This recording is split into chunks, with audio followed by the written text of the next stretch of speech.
بسم اللہ الرحمن الرحیم۔ میرا خیال ہے کہ میرے دوستوں نے ڈیٹیل کیسز کی بتا دی ہے، میں اس ڈیٹیل میں نہیں جانا چاہتا، لیکن اس خط نے ثابت کر دیا ہے کہ نظام عدل مفلوج ہو کر رہ گیا ہے۔ آپ نے دیکھ لیا ہے کہ اسلام آباد ہائی کورٹ کے چیف جسٹس عامر فاروق، اور اس کے بعد یہ خط جاتا ہے چیف جسٹس آف پاکستان قاضی فیصل کے پاس، تو اس کے اوپر کیا ایکشن لیا گیا ہے؟ کیا آئین پاکستان انڈیپینڈنٹ جوڈیشری کا تحفظ نہیں دیتا؟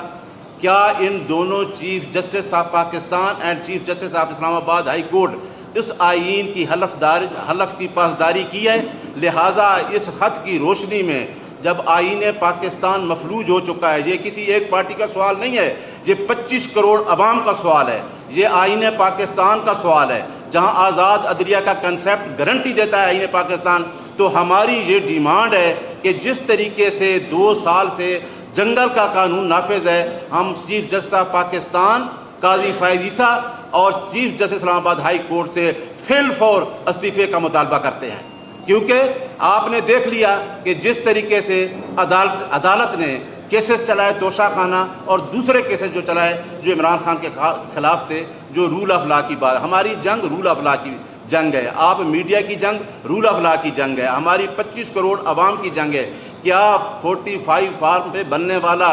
چیف پرائم منسٹر اس کو بلا کے انکوائری کے لیے کہا جاتا ہے اور ایک ریٹائرڈ جج کو اس انکوائری کے لیے مقرر کیا جاتا ہے؟ کیا اسلام آباد ہائی کورٹ کے ججز، جو آزاد عدلیہ کے ججز نے جو کنسیپٹ دیا ہے، جو خط لکھا ہے، اس کی روشنی میں ہمارے 2 سوال ہیں کہ اس حلف کے تحت نہ عامر فاروق صاحب چیف جسٹس اسلام آباد رہ سکتے ہیں، نہ chief justice of Pakistan. Chief justice of Pakistan کا رول میرے دوست نے بتایا ہے، اس کیس میں موجود تھا۔ کیا آپ نے انٹینشنلی ہم سے بلے کا سمبل نہیں چھینا،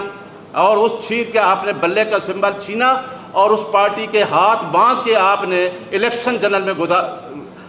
میں دھکیل دیا؟ اس کے باوجود بھی ایک پارٹی الیکشن میں جیت گئی، لیکن آپ اس پارٹی کو لے کے آئے گئے جس کے پاس مینڈیٹ ہی نہیں ہے۔ اسی وجہ سے عمران خان کہتا ہے کہ اگر IMF کو خط لکھتا ہے تو اسی وجہ سے کہتا ہے کہ ایک پارٹی جس کے پاس مینڈیٹ ہی نہیں ہے، سٹولن مینڈیٹ لے کے پارٹی بیٹھی ہے، وہ کون سے معاہدے کرنے جا رہی ہے؟ جو پارٹی جیتی ہے وہ الیکشن سے باہر ہے۔ لاسٹ جو میں آپ کو کہہ رہا ہوں، کیونکہ ہم نے پہلے بھی عدلیہ کی تحریک میں بھرپور حصہ لیا ہے، اب ہماری پریس کانفرنسوں کا وقت گزر گیا ہے، ہم انشاءاللہ لیئرز موومنٹ کی طرف جا رہے ہیں، ہم پوری پاکستانی قوم کو لیڈ کریں گے، کیونکہ آئین کا آرٹیکل 16, 17 یہ ہمیں رائٹ دیتا ہے کہ ہم اپنے رائٹس کے لیے پیسفل پروٹیسٹ کر سکتے ہیں۔ ہماری پارٹی نے 96 سے لے کے آج تک جتنے پروٹیسٹ کیے ہیں، آپ دیکھیں گملہ تک نہیں ٹوٹا۔ انشاءاللہ ہم یہ پروٹیسٹ کریں گے اور اس پروٹیسٹ کو ہم لانچ کریں گے، سپریم کورٹ کے دروازے پہ بھی جائیں گے، ہائی کورٹ کے سامنے بھی جائیں گے، ڈی چوک بھی جائیں گے، کیونکہ یہ ہمارا رائٹ ہے اور ہمارا پیسفل رائٹ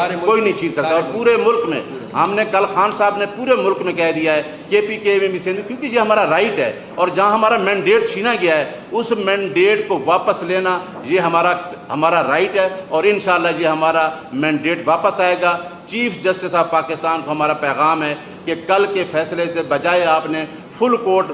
اجلاس کر کے یہ ثابت کر دیا، حالانکہ آپ کو 184(3) کے تحت فل کورٹ میں یہ کیس لگا کے سو موٹو لینا چاہیے تھا کہ اس خط کے پیچھے کیا مضمرات ہیں، وہ آپ نے نہیں لیا۔ اب آپ کی انٹینشن سامنے آ گئی ہے، پوری قوم ہمارے ساتھ کھڑی ہے، ہم قوم کو لیڈ کریں گے اور انشاءاللہ جو اپنا رائٹ ہے اس کو حاصل کریں گے۔ بہت شکریہ۔ شعیب صاحب۔